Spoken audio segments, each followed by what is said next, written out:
Welcome to the PDA Parenting Podcast. This show will be dedicated to supporting parents raising kids with PDA autism. I'm your host, Amy Kotha, a parent coach and a mom to a PDAer myself. This podcast is here to provide you with practical insights, real-life experiences, and expert guidance to help you better understand your child and to parent from a place of connection, empathy, and understanding. Whether you're new to PDA or you're already familiar with the journey, you're in the right place. Hi, everyone, and welcome back to the PDA Parenting Podcast. Today is a very special day. I have my first guest on the show, and I am joined actually by my daughter, Maya. She is someone who knows the PDA experience very, very well. So Maya is 19 now, and she has bravely agreed to come on the show and share some of her personal experiences growing up with PDA autism, especially around a really important topic that we're going to talk about today, which is the feeling of being trapped.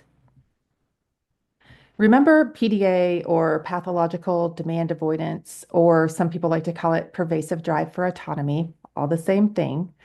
PDA is a profile that's characterized by very intense anxiety and a strong need to avoid demands. And sometimes those demands are demands that the individual is desiring. So it can be very confusing. This can lead to feelings of being trapped, especially when confronted with everyday tasks and responsibilities. Individuals with PDA, they might struggle to cope with anxiety and might resort to even extreme behaviors when they're trying to manage their overwhelmed feelings. For many PDAers, being trapped isn't just about being physically stuck somewhere. It can also be emotional, mental, or even sensory. And when those trapped feelings aren't understood or supported, they can lead to huge amounts of stress or panic or shutdown or even trauma. Today, Maya is going to walk us through what this experience has been like for her, from early school days to medical struggles to everyday moments when feeling unheard can feel just as trapping as being physically held in a room. I'm so grateful to Maya for being willing to join me here today and share her story with all of you. We hope this conversation helps parents, teachers, and even professionals so everybody can better understand what's really happening when a PDAer feels trapped and why trust, autonomy, and safety are all absolutely essential. Welcome, Maya. Thank you so much for being here. Let's dive in. Are you ready? Yep. Okay. I know you're probably nervous. Don't worry about it.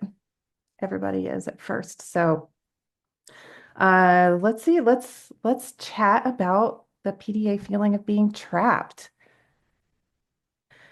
I know today is probably a good day to talk about it because you had an experience earlier today, even, right? Do you want to just give us a little brief overview of that?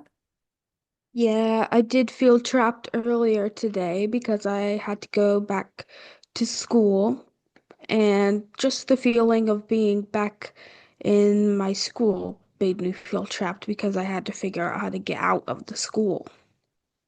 Okay. And for everyone's knowledge, Maya finished high school in December, so a little earlier than the typical May finish. And she's actually taking a class right now, correct, at community college.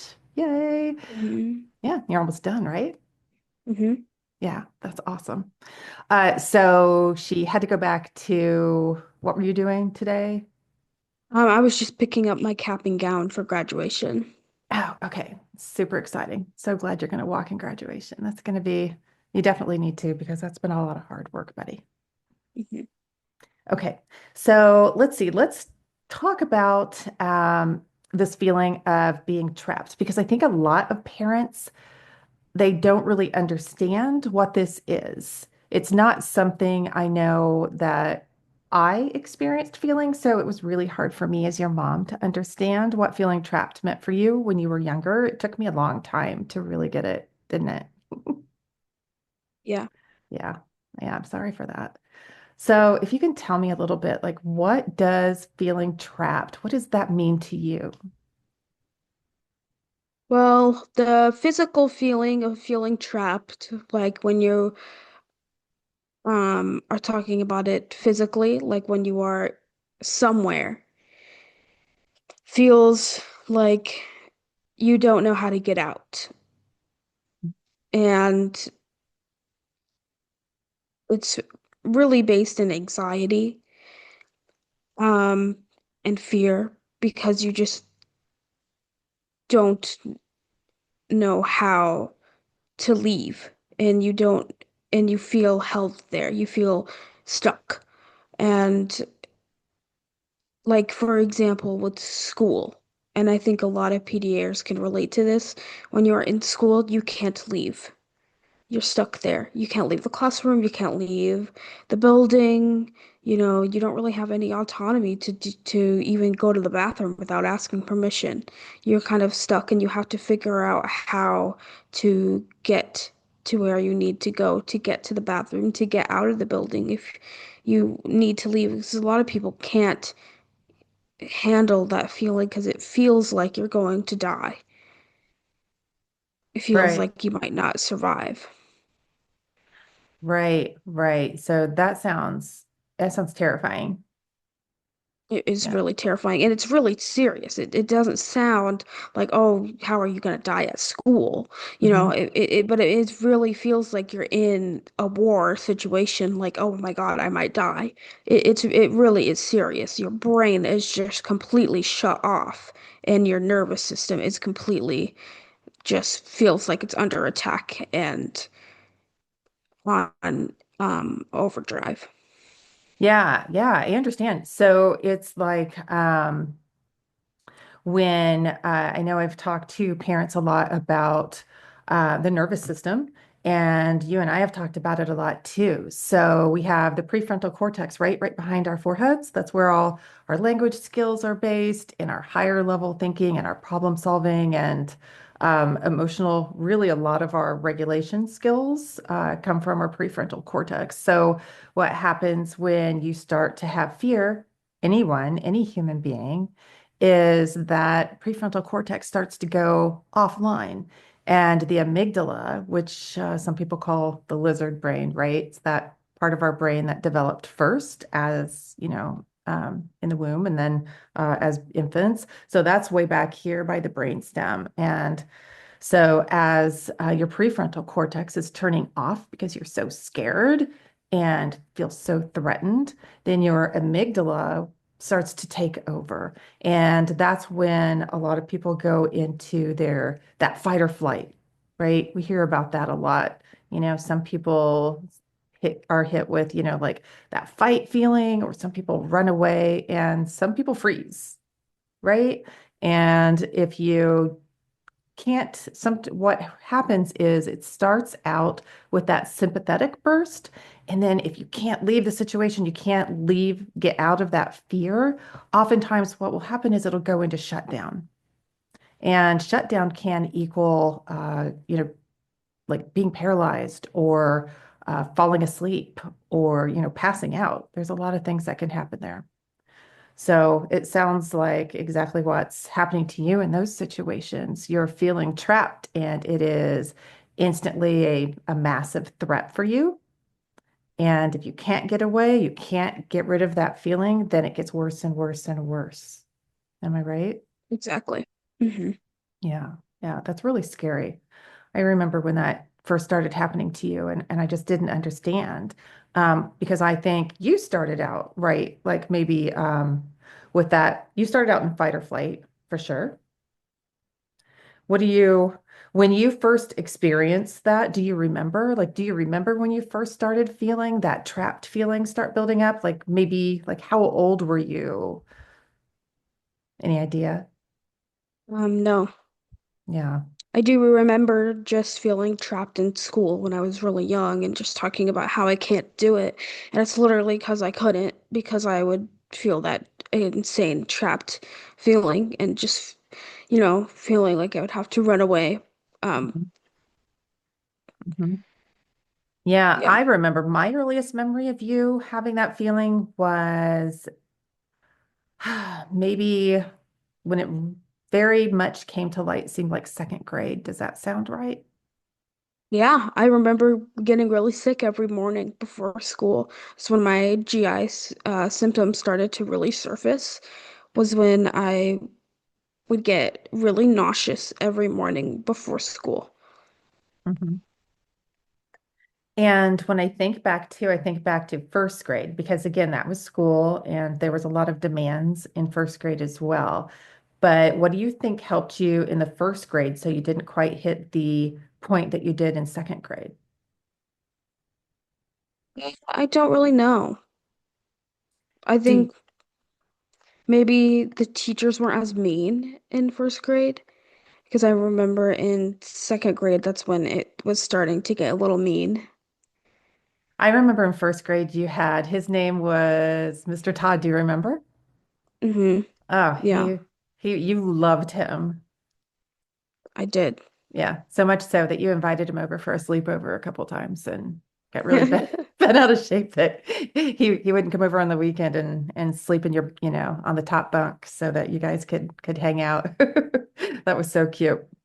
But now that I know a lot more about PDA, I think maybe it was because you had him and you also had your best friend Garrett in that class.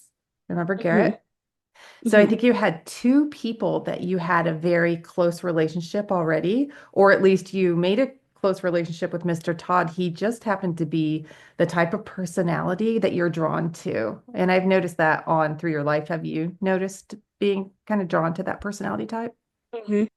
Yeah. Yeah, So you built up trust because trust is super, super important for PDAers, right? exactly. Yeah. Okay.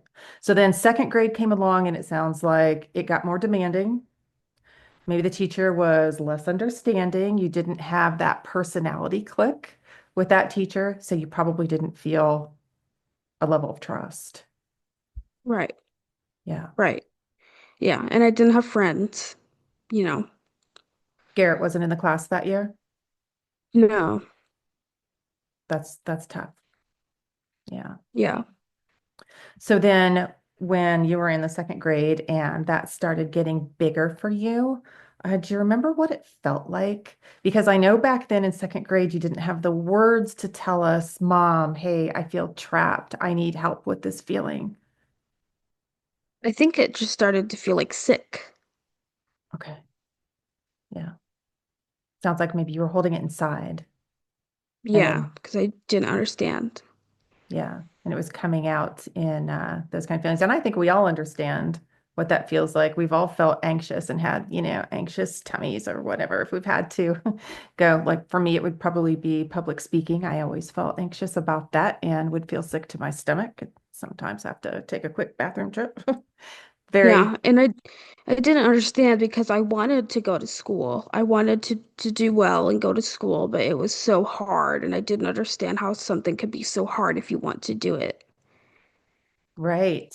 And I do remember now, like in second grade, holding it in and stuff, it came out in behaviors because I started stealing kids' stuff and I started acting out. Hmm. Hmm. Um, Yeah, I remember you told me about that years later. We didn't, I think I only heard one, the teacher caught you stealing popcorn from somebody's bag once. And I said, no, there's no way. Absolutely no way. I You're did. wrong. I would steal kids' snacks out of their backpack because I was starving. Yeah. And why do you think you were starving? Because I was using so much energy trying to get through the day, being so exhausted from stress and, just trying so hard. I was trying so hard. Yeah. Yeah. And they wouldn't let us eat in class. Like, they wouldn't let you do that. They were very strict about that. So I would steal kids' snacks and be sneaky and eat it over there by the backpacks and where they were hanging up. And Oh, I knew that was, wrong. I would never, I'm not. I'm a big rule follower. And so yeah.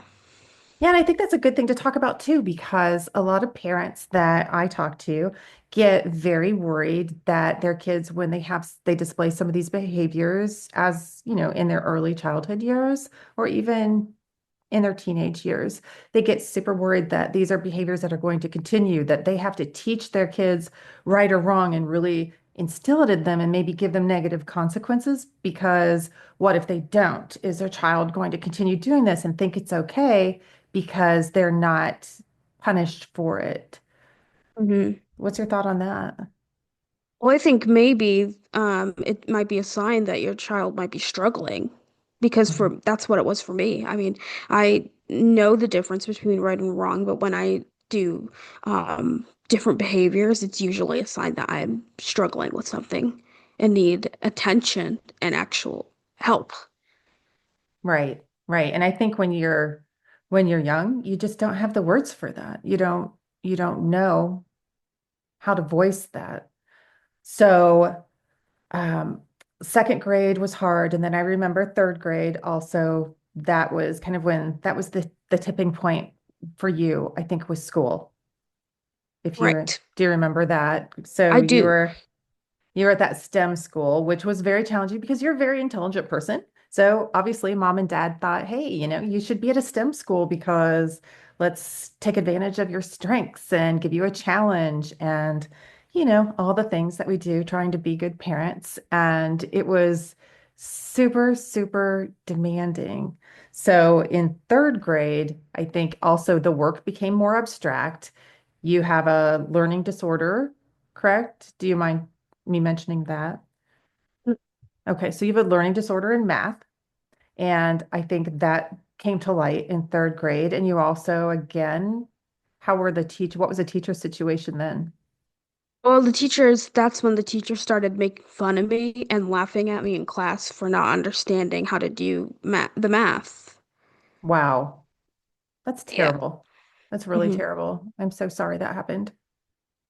Yeah, I remember that was the year that, as a parent, I had never had any experience with IPs or any of these things. And I had to learn it during that year. I had no idea. So I really didn't know how to fight for you. And that was when I was first learning. And it was towards the end of the year, I believe, because they wouldn't meet with me earlier, um, which I don't think was legal. But I met with them and I remember walking into my first IP related meeting. And there were, oh my gosh, there had to have been 10 of them, 10 teachers, the school psychologist, the principal was there, the vice principal. It was maybe more than 10 people at this large table, conference room table, and then just myself. I didn't even bring your dad. I had no idea what to expect. And the psychologist actually showed up to the meeting a little late. And when she walked in, she literally came in and she said just like this. She said, "Sorry, I'm late. It was actually Maya. She was trying to tell me she was having anxiety." And then she just laughed like it was preposterous for a third grader to use the word anxiety, for you to know and like maybe feel in your body what was actually happening and use the correct terminology. It was absolutely appalling. And I had to school her a little bit and tell her, hey, we've taught her how to use the words, but anyway, a little rant there. That was very upsetting. So I can't even imagine what it was like for you on a daily basis if that was my one parent interaction with that group of staff at the school. So the next year we pulled you out of that school and we sent you to a Montessori school because we had heard and I was told by the Montessori staff that that school was more focused on relationship and the person versus the academics. So how did that go? How was fourth grade for you? It was really bad because they didn't actually teach the work. They just threw a pile of work at you and told you to do it, and they didn't actually teach anything. And Oh they my were also gosh. very, very mean. Tell me about that. They didn't like if you, they just like they were snotty. Mm. They did not like their jobs. I remember that. And well, I really didn't. I stopped going to school. I just couldn't do it because at that point the trauma and the stress was just too much, and I just could not handle it. And when I tried to go to school, tried to go into the building, there was one time where like the principal, he grabbed me and he held me there. So, Yeah. that just kind of reinforced that feeling of being trapped because he literally trapped me. Yeah. That's just, oh, in retrospect, Maya, I'm so sorry that that happened. And I didn't even do anything. I wasn't No, being violent. He just grabbed me to try to keep me there. So I don't know if that's I don't it I wasn't think that's okay. really wrong. No. Yeah. Yeah. Yeah. It was not okay at all. It was very traumatizing for you. I know that I remember it vividly. It was traumatizing for me as well, but my trauma was minimal compared to yours in that situation because I do remember and I believe it happened more than once. He like held you against the wall of the school and was telling me go go and making me run out the doors because you didn't want to, you were trying to hold on to me. And we had this whole thing where I would take you into school a little later, after the big rush was past, and try to walk you in, make it really super calm. But that wasn't the issue, was it? No. Yeah. And I think that's really hard for schools to think of. And I understand, well, I don't understand why they held you. That is not okay. But I know a lot of schools have tried to be helpful and have tried to figure out, what is it, right? They always ask you all the questions. Yeah, I've even had situations where they've made me sit at a table and just think Yeah. to try to think of what it was. And I've had to sit there for like hours during the day just thinking. And I try to tell them I don't know. And they'd be like, well, you have to think about it. And I'm like, Yeah, that's really hard. Yeah, like, were you being bullied? Is the coursework too hard? Is it no, right? You just didn't have the words yet because you were a child, you were, I don't know, 8, 9, 10 years old. Um, mhm. and even at the first school, at the STEM Academy, I remember, didn't the security officer help your dad bring you into the school a couple times as well, or try to Yeah, intimidate they you? they carried me and then made me go to the principal's office. Yeah, yeah. Oh my Where they'd gosh. punish me and stuff and. Right. Like that was intentional misbehavior on your part and you were trying to be defiant or get out of school when actually, what did you I actually was want? just I was just trying to go to school just to because I wanted to. Yeah, And I would try to tell people that and they'd be like, "Oh, you're trying to play hooky. You're trying to skip school. You're trying to get out of doing the work. You're trying." And I'm like, "What child tries that hard to skip school?" right, right. You know what I'm saying? Like, I don't think I've ever seen any kid do that. If someone was trying to skip school, they would just lay in bed Yeah, and that's not a get good out of point. bed. You know what I'm saying? Like, no one would actually go that far. And even the kids that can't get out of bed, there's a reason for it. Hmm. I mean, it's fear-based. I don't know. I really haven't heard of any. I don't know of any situations where a child just says no, just because, I mean, I'm sure once in a while a kiddo might want to stay home and play their video game or something like that. But, we've seen that. But We've seen that with my sister. she's not going to like that part of your interview. No, but, so I get it. That might happen once in a while, but you can, especially as a parent, we can tell the difference between a kiddo who's, pushing the envelope a little bit there, or a child who is going into complete massive panic and shutdown and being sick and missing school and being seriously ill. I remember you missed so many school days that had to take you to a GI doctor who ended up telling me that you were stressed. And I remember being appalled by that because I sat there in the office and I said, she's 7. What does a 7-year-old have to be stressed about? But I mean, ultimately, that they were right. They because, were you 100% know, right. yeah, I mean, the Yeah. stress took such a toll on my body, and stress does a number on your GI system. I mean, the mind and the gut are connected, and when you're stressed, your gut will respond, and it will tell you. Yeah. Yeah. 100%. GI issues are massive in, massively linked to anxiety, as are other health issues.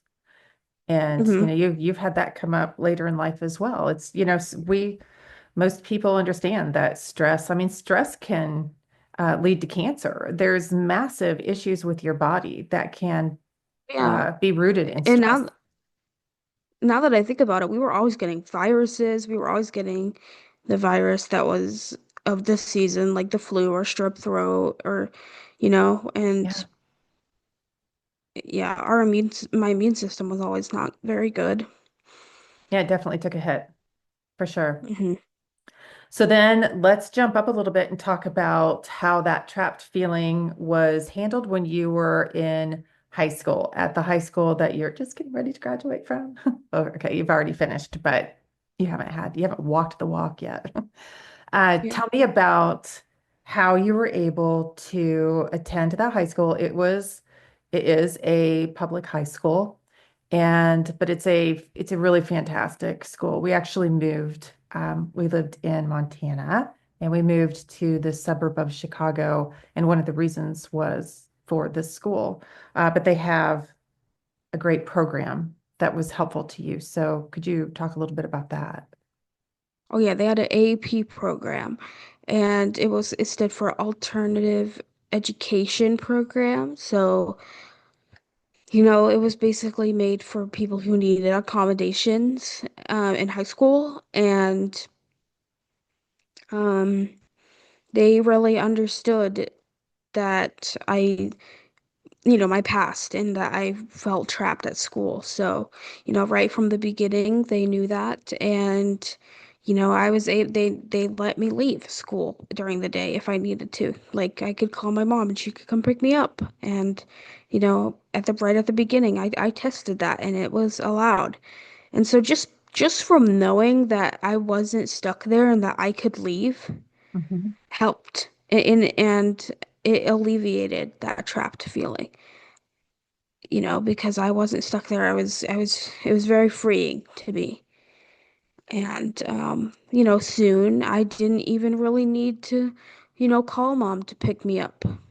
I could just go throughout my day, which was really great because I love school. People always assume like, oh my gosh, you hate school. But I didn't. I love school and I love to learn. Um, What's your future goal? I want to be a doctor. That's a lot of school. I know it's a lot of school, but I can do it. And people would always tell me, well, you're never going to be a doctor because you can't go to school, so you better get your ass in school. People would always do that. Or people would always tell me that I would go to jail. People would Oh, always tell me that. People that's would tell me that I would right. go to juvenile prison I remember that. for That's skipping school, terrible. or that people would come to my house and take me away or take my mom away. Yeah, adults seem to get so, that they're wrapped up in their own fear.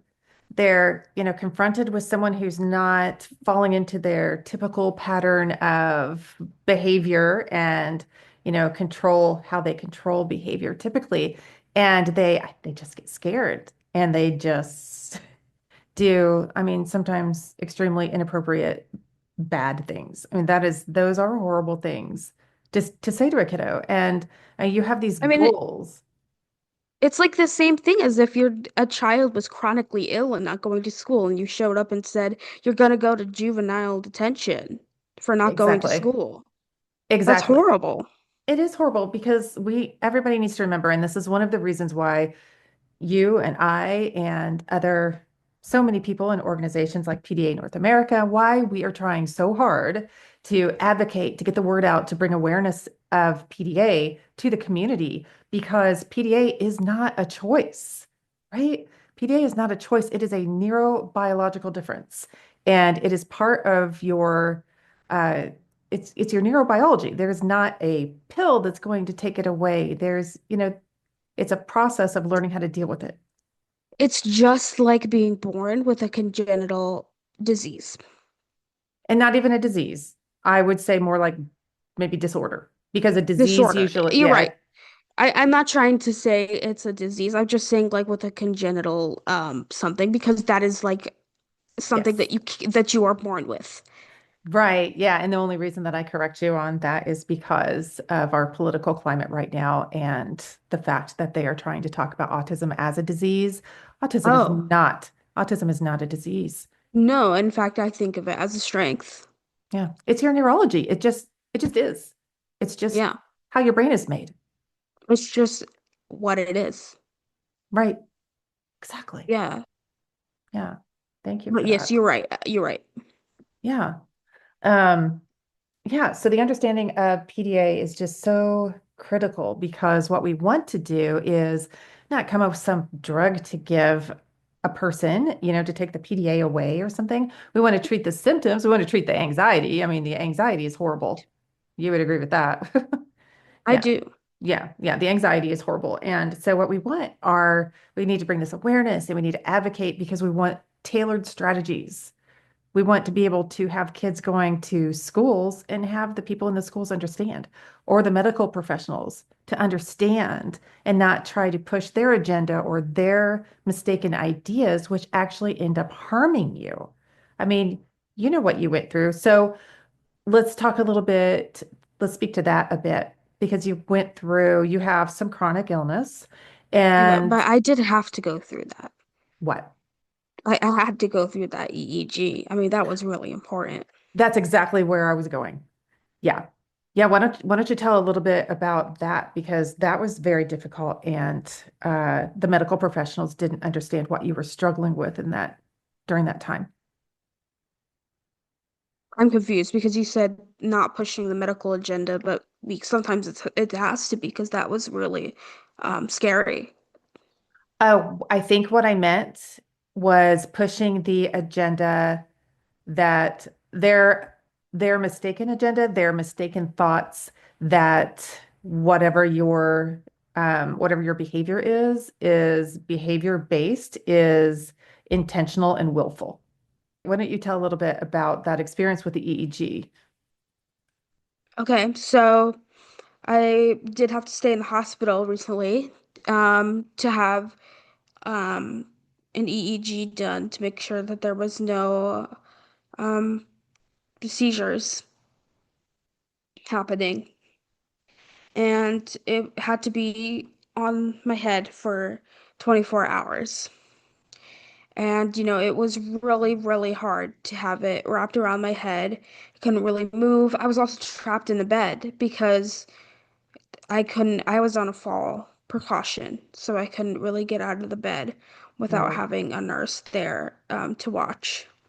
And I felt really like I lost all my autonomy because I couldn't even go to the bathroom by myself or stand up or sit up or do anything because I had this thing attached to my head and because I could fall and it was really, really hard. And I was just laying down the whole time and this heavy thing was on my head and it was a big sensory overload Yeah. and I was really anxious um after a day um after the first day of it. And it led to me actually passing out. Um, of course, I will say though that I did pass. The reason why I had this on my head was from passing out. I, I was it. There was probably a lot of anxiety already contributing, Mhm. and there was just a lot of overload. Being in the hospital is a big anxiety and sensory overload. There's a lot of noise, beeping, Yeah. and Yeah, it's a terrible place. And one of those times, remember the first time, I think. So, just to give a little background, you were having you get migraines, and sometimes your migraines present well, they always probably present with aura, and sometimes they present with stroke-like symptoms. Mhm. So the first time you were in the ER and the hospital was overcrowded, the ER was overcrowded, and the ICU was didn't have any beds, and we were in that ER in a hallway right by the nurses' station, right? Like literally attached to the nurses' station, which is probably the loudest part of the entire hospital for 20, was it Yeah, just in the 29? open hallway. 29 hours? Yes. Oh Yes. dear God. Oh, yeah. I mean that I was overwhelmed by the sensory aspects of that, and there was no way that that was helpful to you. And it's very unfortunate that there And wasn't it was a scary because people thought I was having a stroke and people were like constantly monitoring me, taking me for tests, and it was scary. right. And remember when, luckily, your psychiatrist also comes into the ER as well. He works at that hospital system. And remember how he had come in and he actually helped you get out of the ER because, right, his first thing that he said was, "Oh my God, like we have this person who has sensory processing disorder built into your neurobiology, and this is the worst possible place for her to be. She's not going to get better here. She's just going to deteriorate." So, Mhm. yeah, that was terrible. And then that the EEG, I remember that after uh, you have this, so you have a base PDA, autism, whatever. You have a base of anxiety that is probably higher at the base than the typical person or neurotypicals, so to speak, right? Mhm. And now you're in the hospital. So now your base is just higher. And now they come with an EEG and they put all of these things on your head, and all of these wires are coming out, and you're attached to machines, and you have the bed sides up and they're padded and because of seizure risk and fall risk. And I can't even like, it became your level of anxiety shot up so high. And what can happen is it can shoot up so high that it really can hit a peak and then plummet down. And then you go into shutdown. Like it plummets. I'm thinking about the window of tolerance example, which is probably off topic, but we have a window of tolerance. And let's say the window's open this much and your dysregulation from anxiety, it's going along in here and it goes outside of the window because of all these things that are going on. And remember, the window's here and your anxiety is going higher and higher and higher and shooting off like a volcano underneath this window. This is like the shutdown part. So it hit here and then it just went pshoo and it dove down and you passed out. You completely passed out. You were on the EEG and I saw the lines go flat. Or, well, not completely flat. That would have been terrifying, but very flat. I mean, it was proof that you were absolutely unconscious in that moment. So I thought that was validating as well because I think something you struggle with in those situations too is that piece that's correlated with feeling trapped of being heard. Mhm. Yeah. Yeah. Yeah. Because that also speaks to like more of a emotional or mental feeling of being trapped, like emotional or mental trigger of the feeling of being trapped versus something physical versus someone outside of you versus the not the EEG, not the principal pushing you up against the wall, nothing physical. Sometimes that feeling of being trapped comes from your own brain, Mhm. right? Can Mhm. you give us an example of that? Yeah, like when I have an assignment to do or something that I have to do, a demand. Um, the knowing that I have to do it, um, is horrible. And And knowing that I have to do it and that there's consequences if I don't do it is mhm. really just horrible because it's really hard to do it. And if I don't do it, well, then this bad thing happens. If I don't do it, then I get a bad grade.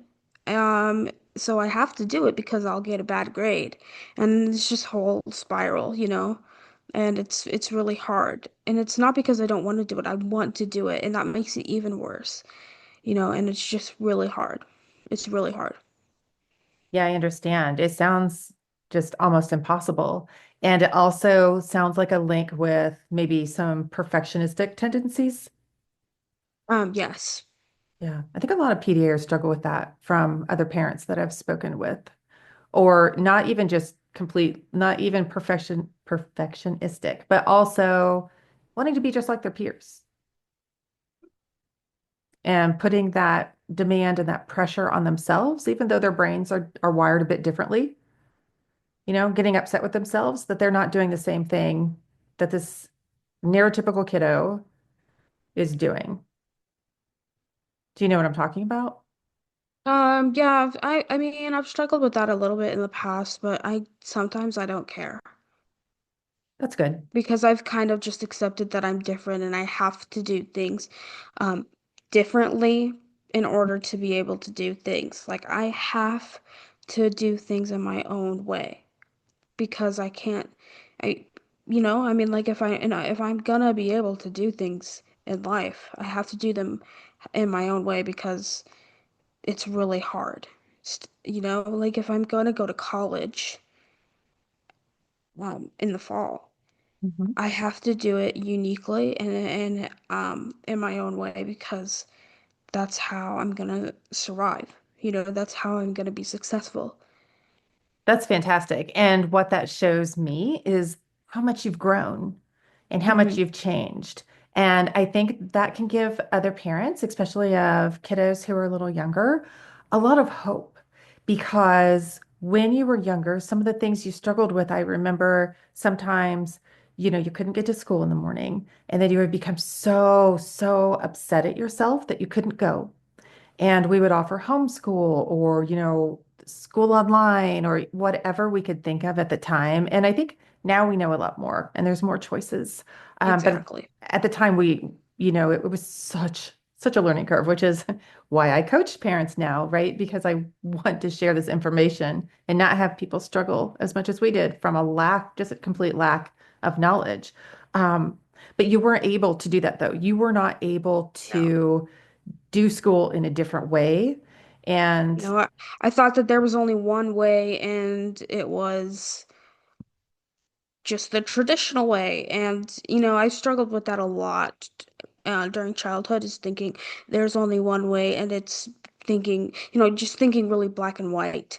But, I've really learned that sometimes you have to change it up and, just do things how you need to do things yeah, if you want to be able to do it. Because otherwise, it's going to be painful, and I don't want things to be painful.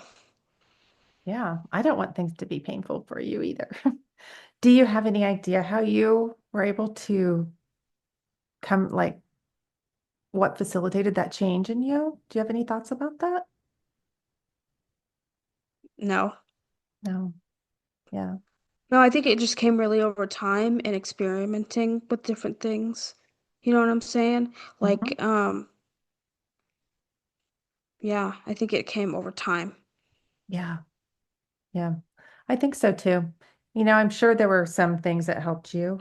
Parents are always looking, as I was for years, for a silver bullet, a quick fix, anything to help because we hate to see our kiddos struggle, right? It's a worst thing in the world. It's so painful to us. And I can see some of the things probably fed into that a little bit to support you, kind of scaffold you along the way. Things like maybe, your horse therapy that you did, that seemed to be, you thought that was helpful? I guess. Oh, I thought you thought that was helpful in learning how your, Oh, yeah, I mean, I guess. I guess I really learned a lot about myself and how, 'cause, my horse really responded to me and how I was feeling, I was doing in my life. right. And then I think another thing that also helped you a little, and I'm only putting these in here not to try to detract and change the subject or in any way, but I know parents that listen to this, that's going to be their question because that would have been my question. Like, how do I get my kiddo from point A to point B? What can I do? And there's parenting strategies and there's low demand and there's so many things. But all in all, we can't change you. It's something that you have to do. It's something that has to come through a process in your own time. And but one other thing that I think also helped was having a therapist who was a little more like a coach. Yes. Yeah, yeah. Yeah, that's really helpful. Really, really helpful actually. Um, I don't think therapy really works for me. Like I don't think like CBT or DBT like therapy models work. I think just talking and having positive reinforcement along the way helps a lot. Yeah. Talking things out and hearing myself talk Hmm. and figuring out how I hearing yourself talk is really helpful Hmm. because then you can figure out things after you hear yourself say them out loud. Sure, sure. Yes, some people journal. Yeah, I don't like to do that. Yeah, journaling has been a mega PDA, like a big demand that you're in no way, shape, or form going to do, right? No. Yeah, and you don't need to. And that's why I laugh because it's been pushed so much by so many different therapists. And I always say, she is not going to do that. It's Well, okay. because She does what helps. therapy comes with a lot of demands. Therapists are always like trying Yeah. to get you to do different things, and I just like therapy to just be not like that, just Yeah, very PDA affirming because your therapist coach that you worked with that helped you the most. He was very, I see him as being very coach-like because he was not all about like, let's dig up trauma and analyze that. Let's talk and let's help you move towards your goals. Would you say? Mhm. Yeah. So that to me, that's more coach-like versus some of the therapy models. So I guess are there any other type of situations or triggers that you can think of that you want to talk about that might help parents or teachers or other professionals to understand this feeling of being trapped? Or do you think you've talked about a lot today? Is there anything that we've missed talking about? No. Oh, you've done a really great job. What happens when people don't listen to you, when you don't feel heard? I think that I want to make sure that parents, teachers, and professionals understand that. And I think it's an underlying theme through our whole interview is how important it is to be heard. But what do you think? I just really shut down and I get really scared. It sets off that massive threat response. Yeah, actually, I recently someone said something to me and they didn't listen and I ran away. Mm-hmm. Yeah. Yeah, I remember. And even this Mhm. morning, when you said you were in the high school this morning and you became very anxious, and I'm sure you did because schools are, a source of trauma for you, even though you were able to go to that school and finish. It wasn't easy by any means for you. You were just able to manage it. What were you thinking this morning? Were you feeling trapped this morning? Yes. Can you tell us about the thoughts that were running through your head? Like what was the thought that you were having? Because there's security guards there and they make sure that kids don't leave. So they literally are trapping you inside the school. Mm. And so like I was like, how am I gonna tell them that I'm not actually a student? I'm just like picking up my cap and gown. And so I was really scared trying to figure out how I was gonna escape. Yeah, but that didn't happen today. No. Yeah. Thank God. We wouldn't want your last experience in the school because that is probably your last experience because you'll walk through the graduation ceremony in just a couple of weeks. Are you excited? No. You're not excited? No, I don't want to do it. Oh, are you proud of yourself? Yes, I don't want to do the graduation ceremony. Oh, well, we can talk about that. Hmm. Yeah, yeah. You have your cap and gown though. I'd So, rather just like take a picture and go to eat food. I don't want to do the damn ceremony. you know what? That's absolutely fine. 100% Maya. That is 100% fine. I just Mhm. want to have some pictures of you in your cap and gown. I'm like just excited for that. And frankly, if I don't have to sit outside while, what, 1,500? How many kids are in your senior class? Like 1,500 kids? Yeah, it sounds like way too much. And you have to go Yeah. back to the school to practice it and then go on a bus to like go to the thing. And I'm like, what? Wow. You know what? Yeah. It's okay. You don't have to. I'm giving you my word right here and now that absolutely you don't have to do that. I thought you changed your mind and wanted to do that. You don't have to do that. Thank you for understanding. Oh God, 100%. There are so many demands there. There are so many sensory experiences that I can see being I overwhelming. just I just thought I had to do it and I was trying to force myself to do it because JJ was coming to Yeah, your watch grandpa's it. coming. Yeah. Yeah. Hmm. Well, he doesn't care either. And I mean, talking about that, it doesn't matter, right? Like this is something that I've been trying to help you to instill in you for years, and you're doing so good with it now. And it's so hard, and it's hard for parents to deal with other people's opinions as well. That when you have, again, PDA is a nervous system disability. Hmm. I mean, or at least that's what it's thought to be right now. There's more research going on, but for all intents of, for all our purposes, that's what it is.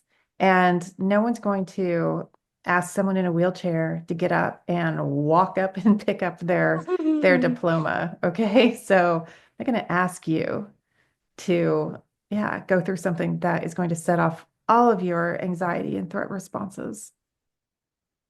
Yeah. Yeah. No way. No way. Pick out a restaurant. We'll go out to eat, okay? Yay. Yay! Wow, look at that. We even managed to put in a whole conversation, a whole like real life parent Maya, mom Maya negotiation or collaboration, not a negotiation. It's a collaboration, but that's how it's done, right? Yeah. Yeah. Like this is how we do it. Because if I pushed you and said, "Oh, I'm so disappointed. I really want to see you walk down the," what would that make you feel like? I would have yelled. Yeah, of course. I probably would yell too if my threat response was going off. Yeah, no worries, Maya. So thank you. Thank you for talking about that. Thank you for talking about it while we're recording our podcast. And thank you for being here today. You've been so open and vulnerable and sharing, and it really is extremely helpful. I just remember how lost I was for so many years as a parent, and I just would have loved to have a little peek inside of someone's PDA autistic brain to understand what was going on so that I could make sure that I wasn't harming, so I was supporting. So Mhm. we'll finish up today. And I guess maybe the last thing is, what advice would you give to parents of PDAers, let's say either teenagers or younger kids? What advice would you give their parents when it comes to that feeling of being trapped, especially if a kiddo can't say it? If they can't say it and it's probably coming out in behaviors. Do you have any thoughts? I'd say probably take a step back and think, instead of thinking that they are, you know, doing something wrong, maybe try to think that they need help. Yeah, And, you know, because they know that they're doing something wrong. I don't think anybody on this earth intentionally is doing something bad. I think everyone has a reason, and I think that everyone who is doing something wrong may need help. And, all young kids aren't, they need to be taught how to express their emotions. yeah, yeah, 100%. Maya, thank you for that. I'm sure those words are going to help many people. Thank you so much.